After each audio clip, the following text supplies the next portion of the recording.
Alors, il faut savoir quand même qu'une transition, une bonne transition, prend environ, d'après les spécialistes, à moins toujours d'avoir un problème de santé grave qu'il faut voilà, attaquer, prendre le taureau par les cornes, une transition fiable à une alimentation 100% crue, qui sera équilibrée, prendra environ 2 ans. 2 ans de progression constante, bien sûr, avec comment dire, oui, des progrès, des changements réguliers au fur et à mesure de ce que vous êtes capable de faire. Parce que ce qui est important aussi, c'est de ne pas stresser. L'alimentation, faut pas que c'est pas une religion. Il faut que vous soyez détendu vis-à-vis de votre alimentation, parce qu'il n'y a rien de pire que le stress. C'est l'un des plus grands fléaux de notre époque et la cause de bien des maladies, c'est le stress. Donc vous devez, ça ne doit pas être une obsession, calculer ses calories, tout ça, non, c'est pas bon du tout. Donc, c'est pour ça que c'est très important de savoir pourquoi vous le faites et puis de penser régulièrement à cette motivation, de pourquoi, cette raison pour laquelle vous avez décidé de changer d'alimentation. Ça vous aidera beaucoup sur votre chemin. Donc voilà, une fois que vous avez fait beaucoup de recherches, que vous êtes beaucoup informé, vous avez pris différents avis, et vous continuez d'ailleurs, je vous le conseille fortement, de continuer à prendre, à écouter plusieurs avis, à avoir le plus d'informations possible. Alors vous pouvez éventuellement, c'est pas mal moi je trouve, de se procurer soit un bon extracteur de jus, parce que c'est pas mal d'introduire les jus dans son alimentation, ou un bon blender. Moi personnellement j'ai changé mon alimentation, j'ai commencé à changer mon alimentation avec les smoothies verts. J'aurais pas pu commencer avec des jus verts. Alors je parle pas de jus de fruits, hein, parce que les jus de fruits, pour moi, c'est un peu une catastrophe en fait, parce que c'est du sucre qu'on s'injecte directement dans le système sanguin, et puis bah, c'est pas bon. Si vous faites ça occasionnellement, ça va très bien, mais si vous faites ça tous les jours, hein, voire plusieurs fois par jour, vous allez fatiguer votre pancréas sur le long terme, vous allez développer une dépendance au sucre. Plus d'autres problèmes, comme je vous disais tout à l'heure, surtout que dans les jus, il n'y a pas du tout de fibres. Les fibres ralentissent en fait l'absorption du sucre, alors que les jus, bah, du coup, comme il n'y a pas de fibres, voilà, c'est un peu catastrophique. Vous pouvez vous faire des jus de fruits, mais à condition de rajouter du verre dedans. Alors, soit vous mettez du verre frais, c'est quand même le mieux, donc faire des jus verts avec du fruit dedans si vous n'êtes pas habitué au goût du verre d'abord, parce que c'est pas évident toujours au départ de manger du verre quand on n'a pas l'habitude d'en manger en fait. On en mange assez peu. Même on voit, il y a beaucoup de blogs, de bouquins, de livres, de recettes végétaliennes ou végétariennes. Avouons quand même que le verre est souvent inexistant, ou en tout cas il n'est pas très utilisé. C'est des recettes très bonnes, plein de belles choses dedans, mais le verre, c'est souvent le grand absent. Alors en cru, n'en parlons pas. Et pourtant, c'est la base d'une bonne santé, c'est de la verdure, la chlorophylle. On en a beaucoup parlé sur le blog, donc je ne vais pas vous en parler là. Mais c'est très important. Et certes, c'est très important quand vous changez d'alimentation. Moi, c'est le verre qui m'a aidé. C'est clair que le verre aide à ne pas avoir de fringales, justement, et surtout de sucre. Parce que ça équilibre, c'est la vraie nourriture de vos cellules, la chlorophylle. Si vous avez envie des fringales de sucre le soir, c'est certainement que vous n'avez pas consommé assez de verre. Vos cellules sont affamées, littéralement affamées. C'est pas que vous avez forcément faim, mais vos cellules, elles sont affamées. Donc elles vont vers quoi? Eh bien vers l'énergie rapide, donc le sucre.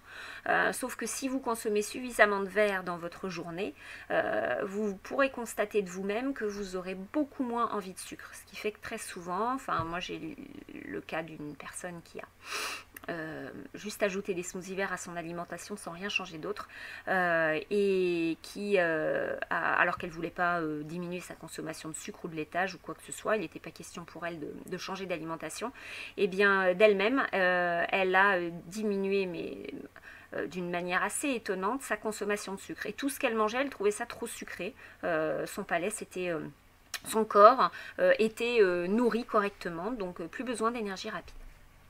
Donc voilà, donc soit un bon extracteur de jus, c'est pas mal, soit un blender. Moi j'ai commencé avec un blender parce que, alors c'est même pas un blender parce que j'avais pas les moyens, j'avais un Thermomix à l'époque, enfin voilà, qu'on m'avait donné, et du coup j'ai commencé à faire mes smoothies dedans. C'était pas très velouté mais ça m'allait très bien, puis j'étais motivée pour changer, donc voilà. Puis après j'ai eu la chance d'avoir un blender très puissant, donc ça s'est fait par étapes, d'abord un blender un peu moins puissant, après un blender super puissant, et puis donc j'ai eu envie de faire des jus, donc je les ai fait au blender. Moi je trouve que c'est bien le blender parce que ça permet quand même de faire et des smoothies, des soupes, toutes sortes de choses variées, des glaces, des purées, voilà, et également des jus. On explique sur notre blog comment faire, il suffit d'avoir un sac à lait et puis voilà.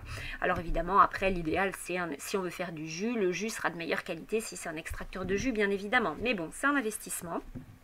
Donc à choisir, moi je conseillerais plutôt le blender, c'est à chacun de voir. Voilà, ça c'est une base. Et puis après, de vous assurer que vous buvez suffisamment. Il est important de vous assurer que vous buvez suffisamment dans la journée. Une eau de bonne qualité bien sûr, selon adapté selon votre poids, la quantité d'exercice que vous faites, voilà, et puis plus si vous vous détoxifiez, parce que plus vous boirez et plus les symptômes de détox partiront vite, voilà, si vous en avez. Essayez donc de prendre votre temps pour manger, voilà. Après je vous conseillerais d'ajouter des légumes et des fruits biologiques. Si vous n'êtes pas déjà passé à une alimentation bio, et bien évidemment privilégiez cette alimentation là. Maintenant faites attention parce que bio ne veut pas dire forcément frais, et comme je disais tout à l'heure, les maraîchers bio ont les vendeurs de produits frais bio ont les mêmes contraintes que les vendeurs des supermarchés non bio, à savoir que les fruits et les légumes doivent rester un certain temps sur les étals avant d'être consommés, et que du coup ils ne sont pas forcément cueillis à maturité, et de deux, à la fin souvent ils sont là depuis rentrés au chaud, au froid, plusieurs jours d'affilée. À la fin c'est plus du tout vivant. Donc, et le but de manger cru, c'est de manger vivant, de manger suffisamment de vitamines, d'enzymes. Si votre salade elle a fait je sais pas combien de voyages entre la réserve, elle est restée sur un étal, dans un magasin, elle n'aura plus rien de vivant. Voilà, alors vous vous ferez plaisir, hein, parce que vous aurez mangé de la salade verte, et vous aurez l'impression d'avoir mangé cru, d'avoir bien mangé, mais en fait ça ne vous apportera pas grand chose. Voilà, donc c'est pour ça que si vous ne pouvez pas avoir légumes et fruits biologiques, essayez d'en faire pousser. Si vous avez un jardin, c'est l'idéal. Si vous vivez en appartement comme moi, vous avez la possibilité quand même de faire vous-même, de préparer vous-même des aliments qui sont hautement nutritifs. Ce sont les graines germées. Pas besoin de beaucoup de place. Là, vous pouvez trouver des graines à germer bio. Et puis, du coup, vous avez quelque chose d'extrêmement nutritif, plus nutritif d'ailleurs que des aliments entier. Il faut savoir que la graine germée, donc jusqu'à les 7 premiers jours de sa germination, c'est là où elle est la plus riche en enzymes, en vitamines, en éléments nutritifs. Après, en fait, ça décline. Donc comme elle est en train de pousser, la graine germée est du coup plus nutritive que par exemple la graine germée de carotte, elle est plus nutritive que la carotte. Voilà. Donc et ça c'est pas cher. Franchement, vous pouvez vous en faire des saladiers. Voilà, donc c'est riche en chlorophylle. C'est très intéressant, en plus c'est très goûteux, donc c'est sympa. Donc voilà, ça c'est une bonne chose. Rajoutez des graines germées dans votre alimentation tous les jours, dans la salade, dans la soupe, mixer, dans vos smoothies, vous pouvez les mixer, les passer dans vos jus, c'est pareil. Et alors là, pour le coup, vous êtes sûr d'avoir tous les enzymes et les antioxydants, les vitamines dont vous avez besoin. Donc après, essayez, comme je disais tout à l'heure, de simplifier votre alimentation. Faites attention aux combinaisons alimentaires, parce que vous verrez qu'en simplement en faisant attention à votre combinaison alimentaire de votre alimentation, vous verrez rien que ça peut vous libérer de troubles digestifs qui vous empoisonnent depuis longtemps, des maux de tête, des malaises, voilà, des petites choses qui vous empoisonnaient. Et bien simplement, combinaison alimentaire, voilà, faut se pencher dessus. D'autant plus si vous continuez à manger de la viande, du poisson, des produits laitiers, que vous avez beaucoup d'aliments cuits. Combinaison alimentaire, je pense que c'est encore plus important dans ce cadre-là. Parce que si vous ne digérez pas correctement, vous n'allez pas tirer tous les bénéfices de votre alimentation, aussi crue soit-elle. Donc ce serait dommage. Mal combinés, les aliments qui seraient partiellement digérés si vous mâchez pas suffisamment, fermentent dans l'estomac, laissent une couche de résidus après dans l'intestin, dans le petit intestin, qui après ne peut plus faire correctement son travail d'assimilation et des nutriments dont vous avez besoin. Alors si c'est de la viande et du poisson, ça va être pire parce qu'ils vont se putréfier en laissant une couche sur les parois du côlon, mais surtout en vous provoquant des gaz, des ballonnements, voilà, qui avec le temps peut déformer le côlon et voilà, laisser des déchets dans les recoins de votre intestin. Et alors là, c'est génial pour les bactéries et les parasites qui du coup s'en donnent à cœur joie, c'est un vrai gueuleton pour eux. Voilà, donc ça déjà, c'est les premières choses à faire, en plus de continuer à vous informer. Donc après, une fois que vous aurez fait ça, Hélène Brousse conseille d'ajouter des jus crus, des salades, des graines germées. Bon, ce dont je vous ai déjà parlé, vous pouvez le faire déjà avant. Mais voilà, vous allez, vous faites un pas un petit peu plus en avant sur votre chemin. Donc vous pouvez par exemple commencer par un jus, alors soit un jus, soit un smoothie. Moi personnellement quand j'ai commencé, je prenais, alors j'avais un petit déjeuner assez classique alors soit du pain, soit des galettes de riz, je mangeais pas beaucoup de gluten mais quand même un petit peu, et puis de la margarine parce que je prenais pas de produits laitiers, éventuellement de la confiture, une tisane, voilà quelque chose d'assez classique. Et donc quand j'ai commencé, eh bien moi j'étais accro à mon petit déjeuner comme ça. Et donc j'ai commencé avec les smoothies verts. Et ce que je faisais, c'est que je prenais en fait pas tout à fait 1 litre de smoothie vert au départ. Et puis j'avais besoin de mes petites tartines, tout ça après. Donc je prenais mon smoothie vert et puis un petit peu de temps après, je mangeais mon petit déjeuner, j'étais accro. Puis en fait, au fur et à mesure, mon corps s'est habitué. J'ai plus vraiment envie de tartines, mon petit déjeuner classique. Et donc je suis passée au 100% smoothie vert, voilà. Et donc j'avais 1 litre. Et je continue d'ailleurs à avoir 1 litre le matin. Maintenant les choses ont évolué avec les années. Maintenant je commence ma journée avec un jus vert et après j'ai un smoothie, voilà, vert toujours. Donc voilà, donc vous pouvez déjà commencer par ajouter des jus et des jus avec du verre. Alors si vraiment vous n'arrivez pas à consommer du verre, moi c'est ce que je fais avec mes enfants, je leur donne du jus de fruits, puisque voilà, les enfants en plus ils ont besoin de plus de sucre, donc c'est moins gênant, mais je leur donne quand même des gélules de chlorophylle pour justement casser l'effet nocif du sucre. Donc ils ont plusieurs gélules de chlorophylle, alors c'est pratique parce que ça n'a pas de goût, et donc justement pour ceux qui auraient du mal avec le verre, ça peut être une première étape intéressante, enfin qui peut vous aider. Après, si vous pouvez mettre du verre, vous pouvez mettre plus de fruits au départ et un petit peu moins de verre, c'est-à-dire avoir une proportion importante de fruits, une petite proportion de verre. Après, le but, c'est d'inverser la proportion qui est finalement plus de verre et moins de fruits et donc moins de sucre. Voilà, mais ça vous allez le faire petit à petit. On en parle beaucoup sur notre blog dans justement la rubrique des smoothies verts. Donc dans les verdures, vous avez les blettes, les poirées, épinards, toutes les salades, plus elles sont vertes mieux c'est. Les choux, bon les choux c'est plus ou moins fort. Si vous ne trouvez pas de verdure, vous pouvez remplacer par des poudres vertes de qualité. Donc bien sûr il y a la chlorophylle, mais vous avez aussi chez Market Veg du Power Greens, ce qui est génial parce que c'est beaucoup de jus vert. Moi l'hiver, l'été pas tellement, ou quand je suis en déplacement, parce que c'est pas toujours évident de se faire un jus vert. Un jus de fruits c'est facile à trouver n'importe où. Vous mettez quelques cuillerées de poudre verte dedans et voilà, à défaut de frais, ponctuellement c'est très utile. L'hiver, comme c'est parfois un petit peu moins facile d'avoir du vert selon où on habite, je complète en général mes smoothies ou mes jus avec du Power Greens, ou alors de la poudre de kale aussi, c'est très bon. Le kale c'est excellent pour la santé, on en a parlé dernièrement sur notre blog. La poudre de kale c'est absolument génial, enfin le kale c'est génial. Maintenant voilà, faut en trouver, c'est pas évident. On le trouve sous forme de, chez Market Veg, sous forme de poudre déshydraté à basse température, donc il est cru et facile à utiliser, à rajouter dans les smoothies. Donc moi en ce moment c'est ça, je le rajoute dans mes smoothies. Après, donc concombre et céleri, c'est bien dans les jus, ça fait une base assez rafraîchissante qui donne beaucoup d'eau. C'est deux aliments très intéressants, surtout le céleri pour le sodium. Vous pouvez ajouter après carottes, betteraves, fenouil, herbes aromatiques et éventuellement du citron, du gingembre aussi.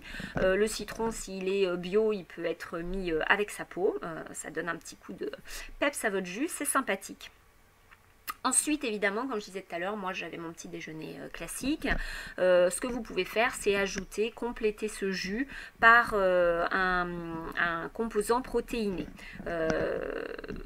Alors Hélène Brousse, pour elle, un bon choix, ce serait du quinoa ou du millet cuit doucement.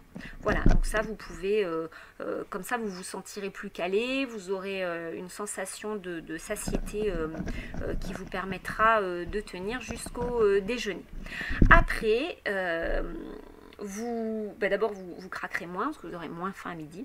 Après, l'étape 2, c'est de changer votre déjeuner. Moi, c'est ce qui s'est passé. Après, c'était d'ajouter plus de verdure à votre déjeuner.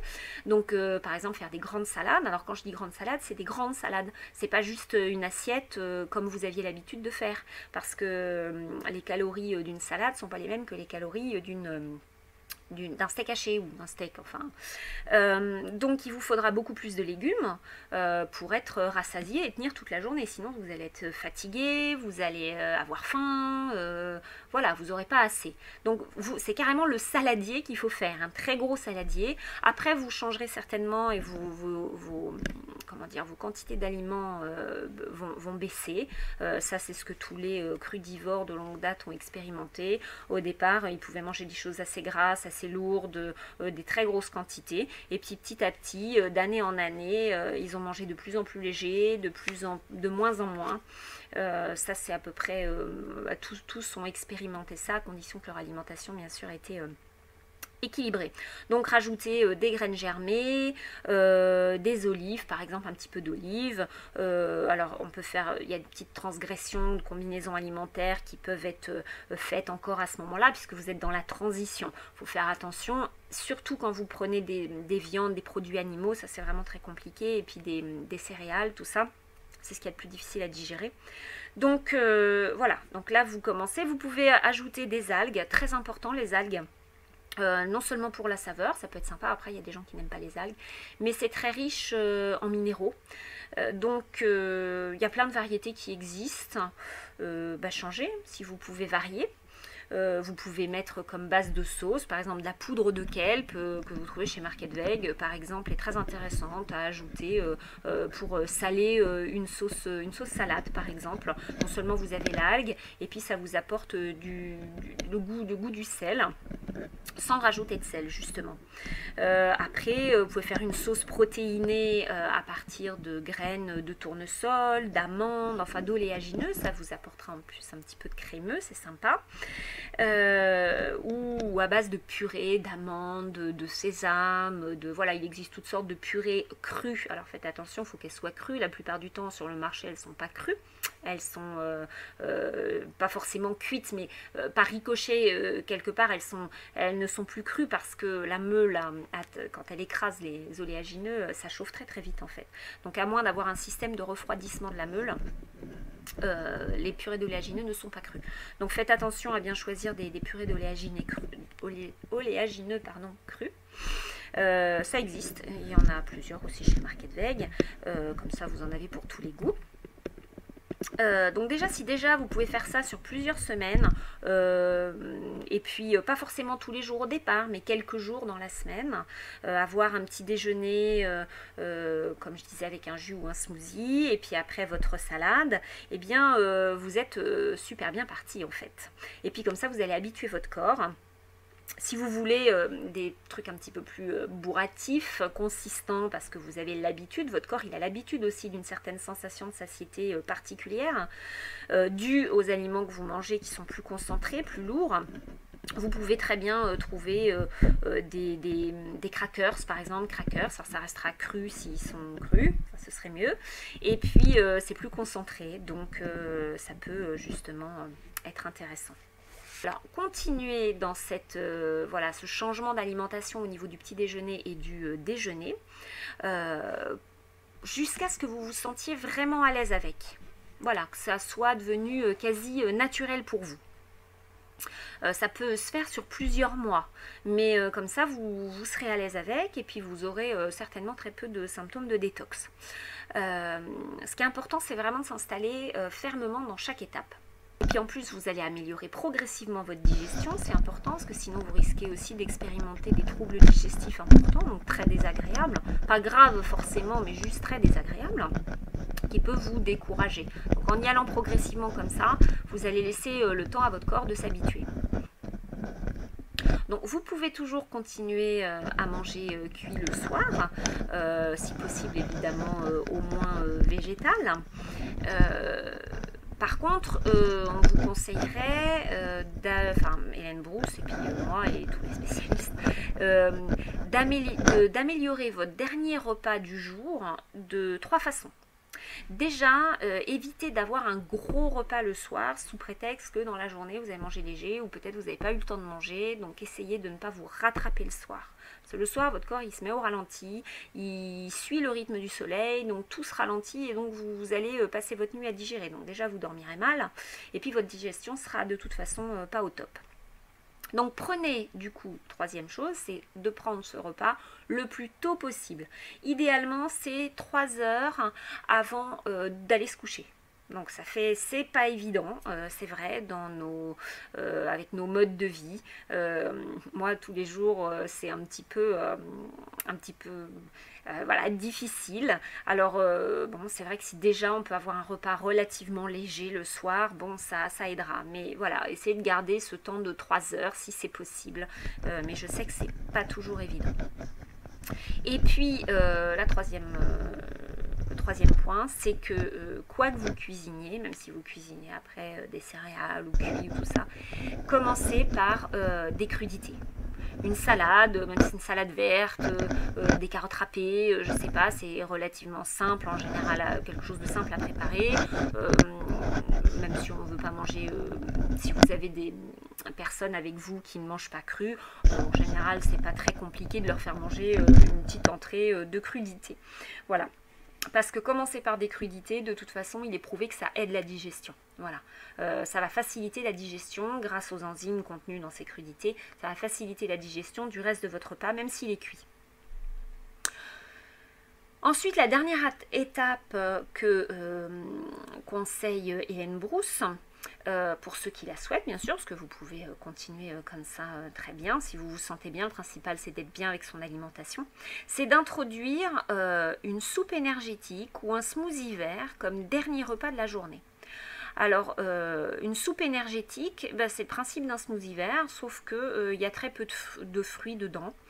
C'est essentiellement ou des fruits comme les tomates, les avocats, voilà, peu sucré. Alors, faites pas ça tous les soirs, mais vous pourriez un soir par semaine faire votre repas d'une soupe énergétique. Vous avez beaucoup de recettes sur notre site, notre blog de soupe énergétique. Donc la soupe énergétique, ça vient de l'énergie soupe de Anne Wigmore, qui a fait beaucoup d'ailleurs pour l'alimentation crue végétalienne, qui est à l'origine du centre Hippocrate et qui a après créé un autre centre au Costa Rica. Elle a écrit notamment comme livre, un livre, je me souviens plus du nom là, mais un livre sur l'herbe de blé. Elle a beaucoup fait justement pour faire connaître les bienfaits du jus d'herbe de blé. Donc elle se nourrissait quasiment exclusivement de cette soupe énergétique. Pas seulement dernier repas de la journée, c'était sa nourriture essentielle. Donc voilà, ça peut être une fois de temps en temps, un soir de temps en temps, faire ça, ce sera plus facile à digérer. Alors là, c'est vrai que ce serait mieux si vous aviez un bon blender puissant pour réduire les feuilles à une consistance crémeuse, agréable à manger. Parce que le plaisir est quand même super important, il ne faut pas le faire à contre-cœur ou il ne faut pas se forcer, même si on sait que c'est bon pour soi. Le facteur plaisir est très important dans la digestion. dans le processus des digestions et puis dans le bien-être général du corps. Donc faites tout pour que cette alimentation soit agréable. Donc dans cette soupe énergétique, vous pouvez mettre beaucoup justement aussi de graines germées, rajouter, voilà, vous pouvez après votre soupe dans un premier temps, manger un petit peu de fromage de noix, il y a des recettes également sur notre blog. Ajouter un petit peu d'algues toujours, essayer de manger des algues le plus possible. Si vous n'aimez vraiment pas le goût des algues, il existe les nouilles de kelp qui sont un produit super sympa, riche en calcium, bien qu'un peu transformé, donc ça ne doit pas être non plus la base de votre alimentation, mais de temps en temps ça vous permet de manger des algues sans avoir le désagrément du goût. Donc le secret du passage réussi vers une alimentation crue végétalienne, c'est la masse de minéraux. Il faut vraiment que vous soyez minéralisé un max. Donc si vous prenez beaucoup de fruits, eh bien malheureusement ce ne sera pas vraiment le cas sur le long terme parce que les fruits sont, comme je le répète, nettoyants, donc déminéralisants. Donc toujours beaucoup de verre. Les déficiences minérales entraînent des fringales justement. En général, on dit bien d'ailleurs, si tu as envie de chocolat, c'est que tu manques de magnésium. Bon ben voilà, c'est ça, c'est que on est déminéralisé, on a des déficiences minérales, donc on a des fringales. Voilà, incontrôlables. Voilà les grandes étapes pour réussir sa transition vers une alimentation crue végétalienne. Voilà, important, ne pas se gaver de produits crus sous prétexte qu'ils sont crus. Le fait qu'ils soient crus ne suffit pas, donc pas se gaver de crackers. C'est très bon, c'est un très bon complément à une alimentation fraîche. Pas de chocolat cru non plus, de fruits, d'encas riches en sucre. Ça ne doit pas être la base de votre alimentation, juste sous prétexte que c'est cru. Votre alimentation doit être essentiellement crue, mais aussi fraîche et vivante. C'est-à-dire des aliments qui sont fraîchement cueillis si possible, d'où l'intérêt des graines germées. J'en reviens à ça, parce qu'à l'heure actuelle c'est un peu difficile à moins d'avoir d'un jardin. C'est pareil, si vous avez un jardin, profitez-en, vous avez peut-être des feuilles sauvages comestibles dans votre jardin. Et alors là c'est génial, hein, au niveau nutriments c'est top.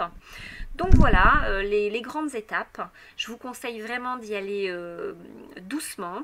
C'est pas une course.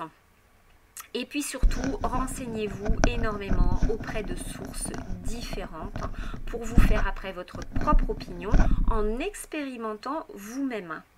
Et si vous vous sentez mal pendant plusieurs semaines, surtout ne restez pas comme ça en vous disant que c'est de la détox. Une détox ne doit pas durer. C'est la plus grosse erreur qu'on a pu voir depuis toutes ces années et qu'on a pu lire à travers toutes sortes de témoignages.